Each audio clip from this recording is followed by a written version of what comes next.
Bon alors Xavier, on retourne. On reprend pour une troisième partie, avec plaisir. On en était à Yannick Bestaven, maître coq. On précise juste qu'il a changé de bateau depuis. Il a un bateau neuf, construit pour cette édition. Donc il revient avec au moins autant d'ambition que la dernière fois. Ouais. Le bateau de Sam Davis, Initiative Cœur. Bon, Sam Davis, on la présente plus, hein. Elle n'est pas à son coup d'essai, elle a déjà fait.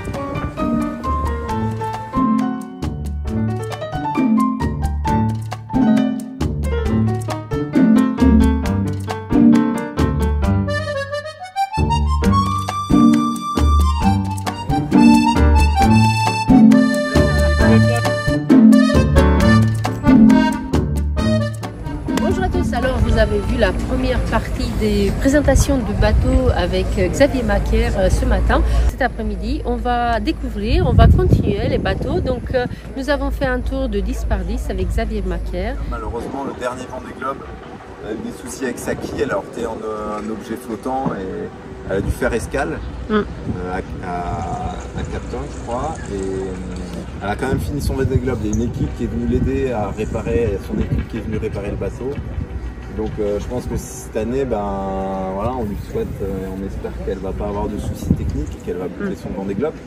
Et on a vu sur ce début de saison, sur les transats qu'on a eu en 2024, qu'elle était vraiment à l'attaque, aux avant-postes. Je crois qu'elle a fini 3e de la Transat New York, de la Transat CIC, Lorient-New York. Donc, voilà, donc vraiment les performances, on la sent en phase, en forme. On a l'impression qu'elle connaît bien son bateau maintenant et qu'elle peut faire des très bonnes performances. Qu'elle peut être dans on les met dans les outsiders plus. Oui, il va falloir que je fasse des listes. Les favoris, les outsiders, voilà. Les bateaux à foil, les bateaux à dérive. Médalia, Piper. Alors elle a fait un super Vendée Globe la dernière édition. Et elle revient avec un bateau un peu plus performant. C'est le bateau, c'était Banque Populaire en 2016.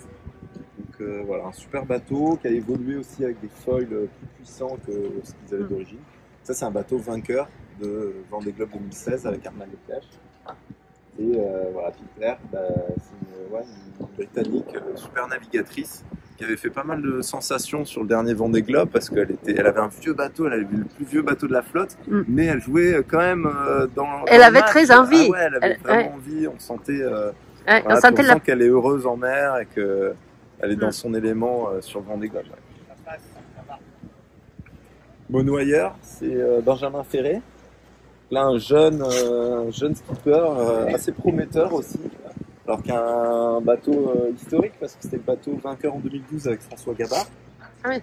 Voilà, mais qui reste un bateau à dérive. Donc il va se battre dans la catégorie des bateaux à dérive. Parce que lui, il a vraiment l'ambition de finir dans le premier bateau à dérive. Ah, d'accord. Il a déjà montré des bonnes options, des bonnes performances sur certaines transats, sur certaines courses. Tu me redis son nom? Benjamin Ferré. Benjamin Ferré. Ouais. On voit que sur certaines courses, il arrivait à être dans le match des premiers bateaux foilers, même avec son bateau à dérive. Ah ouais, donc c'est que c'est un bon skipper et qu'il a un bon bateau. Et on le connaît pas, c'est sa première participation. Ouais, première participation. On le connaît pas. Tu vois, moi je le mettais pas du tout dans les marins super costauds, quoi. Ouais. En tout cas, c'est pas un des favoris, mais on a vu que déjà par le passé, dans les courses qu'il a fait, les courses qualificatives au Vendée Globe, parce qu'il faut savoir que depuis 3 ans, il y a tout un tas de courses qualificatives. Il faut savoir qu'il y avait 40 places sur ce Vendée Globe, et il y en a 2 qui malheureusement n'ont pas pu être au départ. Il y avait 42 prétendants, il n'y avait que 40 places. Donc à un moment, il y a eu une sélection faite. Et la sélection, elle est faite sur quoi? Sur le nombre de milles qui ont été parcourus sur les courses des années précédentes Vendée Globe. Donc la Transat Jacques Vabre, la Route du Rhum, la Bermude Mille Race, la Transat CIC. Et donc voilà, ceux qui ont fait le plus de milles ont dans le classement et passent en avant pour participer au Vendée. Donc les 2 derniers du classement des milles, malheureusement, n'ont pas pu se présenter au départ. Là, on a notre ami belge Denis Van der Berg. Presque un sablé maintenant. Voilà, qui est installé au sable. Sur le bateau ici, au sable de Val. C'est un bateau plus ancien. Denis a une team sablaise. Bateau fabriqué par Nandorfa. Ah, c'est l'ancien de Nandorfa. Ouais, Okay. je pense pour le Vendée Globe 2012, si je dis pas de bêtises. Regarde cette scène d'amour là, t'as vu ça? Comme il s'aime. Comme il aime son skipper.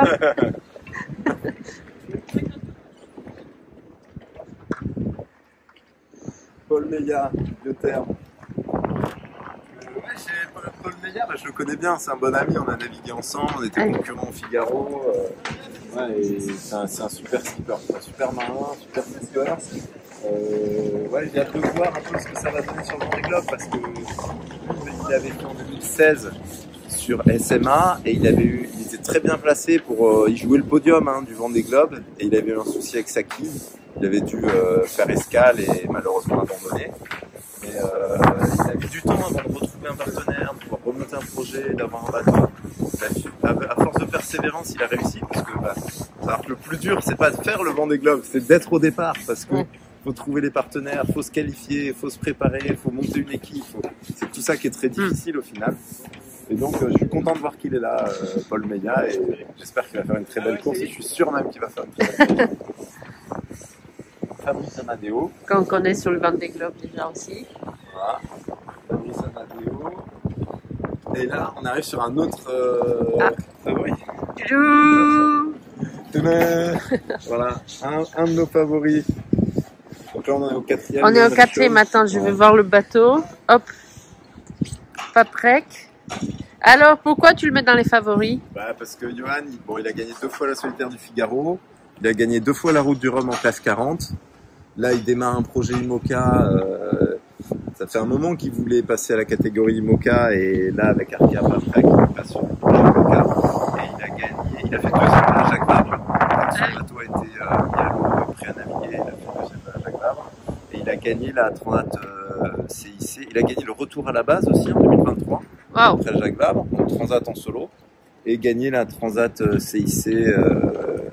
Voilà, The Transat, Lorient, New York. Donc voilà, déjà, depuis peu de temps, il navigue sur son bateau, il a déjà un très très beau palmarès. C'est un marin, je le connais bien parce que j'ai été concurrent et puis j'ai navigué aussi avec lui sur certaines courses et sur des entraînements.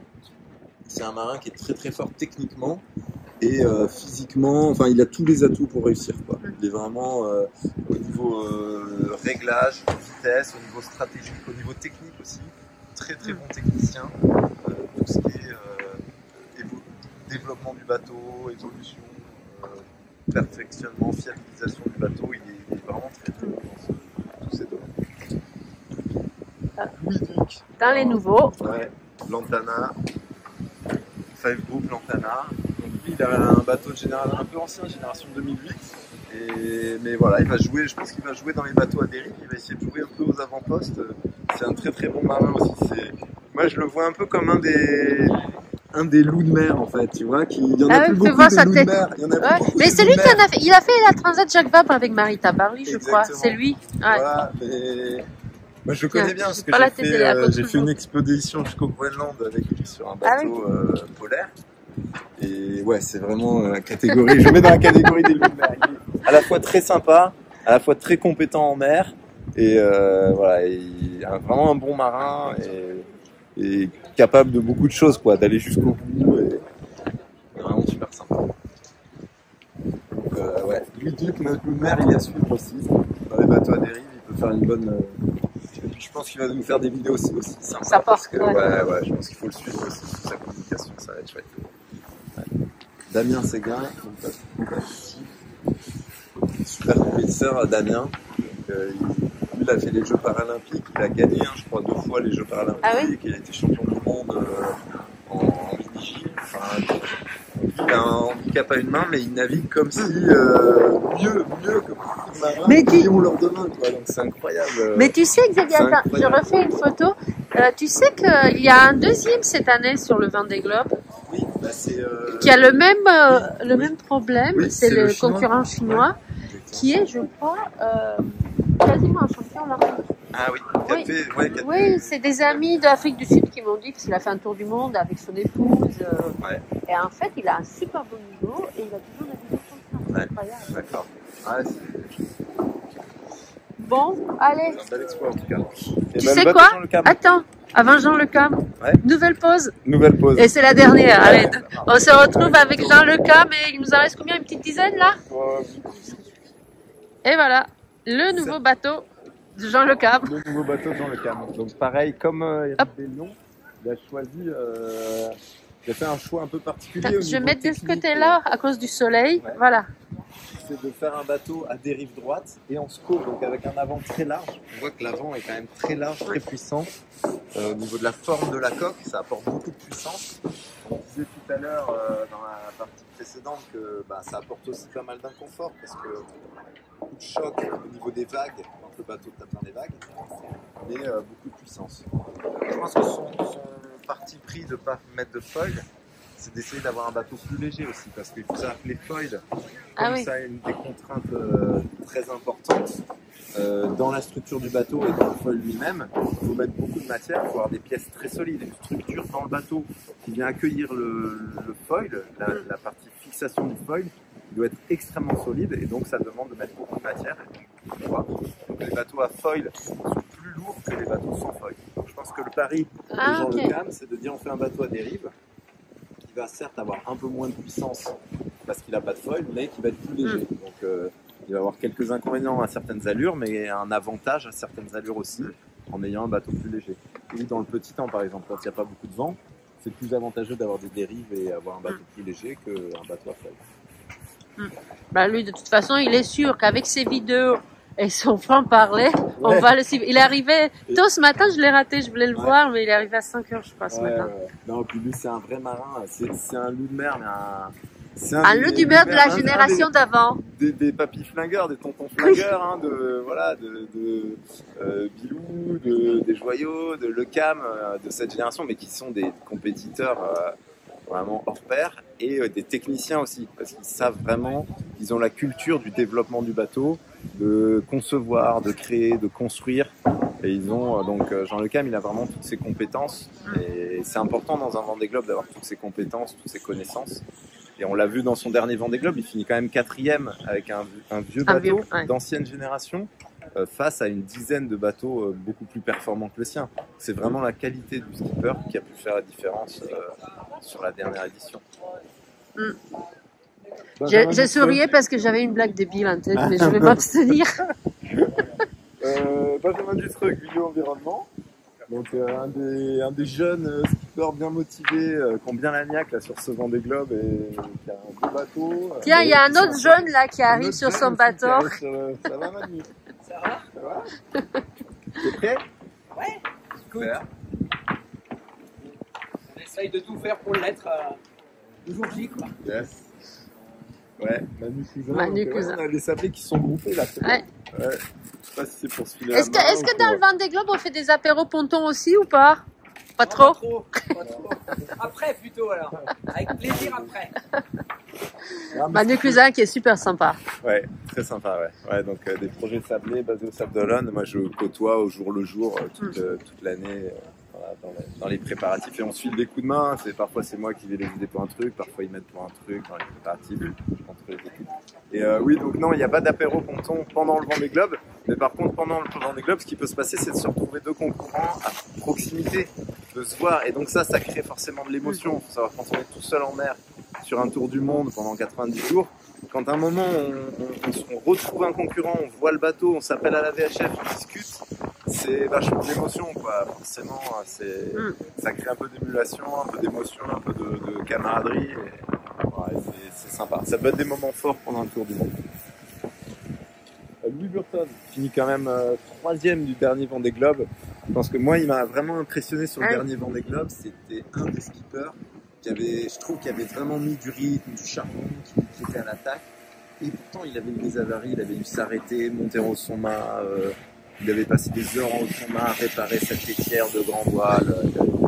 Je vais pousser la dame parce que... Mais quelle patience! Mais quelle patience!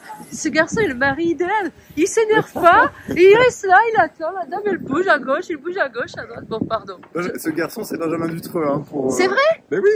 Oh, bah, alors. Non! Mais non, mais avec le truc sur la tête. Non, je ne l'ai pas reconnu. Bon, bah, écoutez, il faut le dire à sa femme. Ah ouais. Il faut le dire à sa femme, voilà, Benjamin de trop. Non, mais en fait, c'est-à-dire que tu l'as vu qu'il ne voyait pas, c'était de dos. Il bougeait à gauche, la caméra était à gauche. En fait, la dame était de dos, Lucie était de dos, et puis lui, il bougeait à gauche, à droite, il bougeait au même moment. Il disait rien, il attendait qu'elle finisse. Bon, enfin. C'est long. Hop. Ouais. Donc, on est à 5 favoris pour le moment. Hein. Il nous a montré. On a fait 4. Hein. On a fait 4. Ouais, ben je crois qu'il y en a 4. Ah, on va voir. Si tu veux, je veux bien basculer Boris Herman dans les favoris. Dans les 5. Allez. Donc c'est notre chinois là. Oui. Alors, son nom alors est écoute, c'est difficile. c'est Jing Kung Chu. Je l'ai interviewé hier, je vais mettre la vidéo en ligne, je n'ai même pas eu le temps de la mettre. Il est vachement sympa. Son bateau, moi j'y connais rien, mais j'ai l'impression que c'est quasiment le plus vieux de la flotte. Il ne parle français, il parle à peine anglais. Interviewé, je me demande comment t'as fait. Écoute, parce que, à moins que tu parles chinois. Écoute, il ne parle pas français et il ne parle pas vraiment anglais. Donc sa femme parle anglais, donc on a fait un truc. Ouais, mais moi, qui connais pas grand-chose de bateau, j'ai l'impression que c'est quasiment le plus vieux. D'accord. Le bateau, oui, là. C'est je crois que c'est un de 2008, génération 2008. Donc je crois que les plus vieux bateaux là sont de génération Vendée Globe 2008. Tu vois, même la peinture. Ah ouais. Ah mais ça en fait. Ça c'est le manque de sponsors. Je pense que c'est ce bateau-là, c'était La Fabrique, c'était l'ancien bateau d'Alan Roura, et donc c'était les couleurs du sponsor La Fabrique. On retrouve aussi les petits trucs à grignoter dans les trains, les avions. Ah, donc c'est pour ça, d'accord. Et en fait, ils avaient ces couleurs-là, et je pense que faute de moyens, il a changé le nom, mais il n'a pas changé. Il n'a pas changé les couleurs. Changer les couleurs du bateau, c'est quand même un gros chantier, ça demande du travail, ça prend du temps, et ça coûte un peu plus cher. Alors j'ai des amis qui m'ont dit qu'ils l'ont rencontré, il a fait un tour du monde avec sa femme, ils l'ont rencontré lors des escales du tour du monde, il a quasiment un niveau olympique. Et il a, lui aussi, comme Damien Seguin, il n'a pas, il lui manque un bras, et il fait tout, c'est assez impressionnant à voir. Ouais, il a commencé un dériveur et il a vraiment un très bon niveau. Ouais, bah, moi je suis admiratif de lui et de Damien parce que quand je vois avec les deux mains déjà comme c'est difficile de manier des bateaux comme ça, ouais vraiment. Mais bon pour eux c'est devenu naturel et ils sont à l'aise à le faire naturellement. J'ai pas fait de comment je vais filmer ce bateau parce qu'avec le soleil je le vois pas. Bateau qu'on avait vu avec lui l'année dernière, qu'est-ce qu'il avait? Sur la dernière édition. Ah oui, c'est ça. Oui, c'est ça. C'est celui de Clarisse. Ouais, mais Clarisse, bon, on la présente plus, je pense qu'on la connaît, Ouais. elle avait fait déjà un très beau Vendée Globe la dernière fois avec un populaire. Et là, elle revient sûrement avec plus d'ambition, avec un bateau à foil, quand même performant. Bon, on va voir un peu ce qu'elle arrive à donner, à tirer de son bateau et de son Vendée Globe. Et voilà, j'espère que ça va être. J'espère qu'elle va pouvoir nous montrer. Bah, on va voir. Ouais. Je ne l'ai pas encore vu sur les frontons. Alors celui-là, je te le présente, je suis sûre que tu le connais pas. Olivier R. Ouais. Il est suisse. Ouais. Je l'ai interviewé d'ailleurs, c'est pour ça que je le sais. Il est suisse, il était dans la team de Hugo Boss. Et il fait partie des premiers, il est très sympa. Il a vraiment, tu sais, l'envie des premiers d'être là, de le finir. Ouais. Tu vois, voilà. D'être là, de finir le Vendée Globe, ouais. Il y en a quelques-uns qui sont là vraiment parce qu'ils veulent le gagner, mais il y a aussi des skippers qui sont là parce qu'ils veulent faire l'aventure, aller jusqu'au bout et le finir. Et l'objectif, c'est pas d'être devant, l'objectif, c'est vraiment de réussir à boucler le tour du monde. Il n'a pas de foil. Ouais, c'est déjà un exploit extraordinaire de réussir à boucler son tour du monde. Antoine Cornic. Regarde, donc bonjour Antoine. Ça va? Je vous ai dans la... avec votre grande photo là, un double, un triple. Je ne sais pas si c'est moi ou si c'est lui qui parle. Voilà, parce que vous êtes là, je suis passée hier, vous étiez pas là. Non, j'étais en Bretagne avec des enfants. Donc du coup, j'ai coupé la parole à Xavier. Ça va? Pour voir ce que vous faites partie des premiers, qu'est-ce que ça fait d'être là avec tous ces gros bateaux à foil, vous en avez pas? Bah, je vais les couper pendant la nuit. Ça. C'est bien les foils, c'est l'évolution. C'est bien les anciens bateaux. Non mais moi je vous pose la question parce que pour l'instant comme vous êtes 40, je n'ai pas réussi de voir tout le monde. Il y a une chose qui m'a... Je sais que vous êtes un bon navigateur, que vous naviguez depuis que vous avez 20 ans, à peu près. Mais j'avais été assez surprise de voir que vous aviez un restaurant à La Rochelle. Donc du coup, c'est pour ça que j'étais très curieuse de vous voir et que je suis, voilà. Bah, quand tu fais de la course au large, et puis tout le monde peut le dire, bah, il nous faut des partenaires, et moi j'avais plus de partenaires. Il fallait bien remplir les frigos, et donc il fallait bien retourner au travail. Donc j'ai monté des restos. Et vous étiez en quoi? Vous naviguiez sur quel type de bateau avant? Moi j'ai fait la mini, tout ça, mais et puis après je voulais faire le Vendée Globe en 2004, et bah, j'y suis pas arrivé. Donc j'ai mis 20 ans à y arriver. Bon. C'est quand même un truc de dingue. Bah, bravo. Merci. Bienvenue au Sable d'Olonne. On Merci. va vous suivre. Bon, pardon Xavier. On a la chance de discuter avec un skipper, donc c'est bon. Voilà. Bon, on a fini du coup notre Ouais. tour. Xavier, merci infiniment. Tout le monde était là. Hein. J'ai pas compté, hein, mais. Je n'ai pas. Ouais, je pense que tout le monde est là. Je n'ai pas. Ah, je crois qu'il y a visite du village avec Alain Leboeuf. Donc je vais dire bonjour au président Allez, du c'est département parti. pour finir notre vidéo. Merci infiniment. Est-ce que c'est ça? Je crois que c'était une visite. Ah non, c'est peut-être un sponsor là. C'est ça.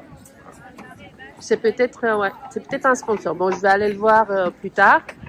Merci infiniment en tout Avec cas, plaisir. Xavier. C'est vraiment gentil d'avoir pris Ouais. le temps de faire Bah, écoute, bénévolement, c'est toi aussi, Ouais, moi aussi, cette ouais. visite de ponton avec nous. Bonne continuation. Merci Et peut-être lors du prochain Vendée Globe, ici, Ouais, sur un j'espère. des bateaux. J'espère. Tu me feras une interview dès que tu arrives au ponton, Ouais, promis? avec plaisir.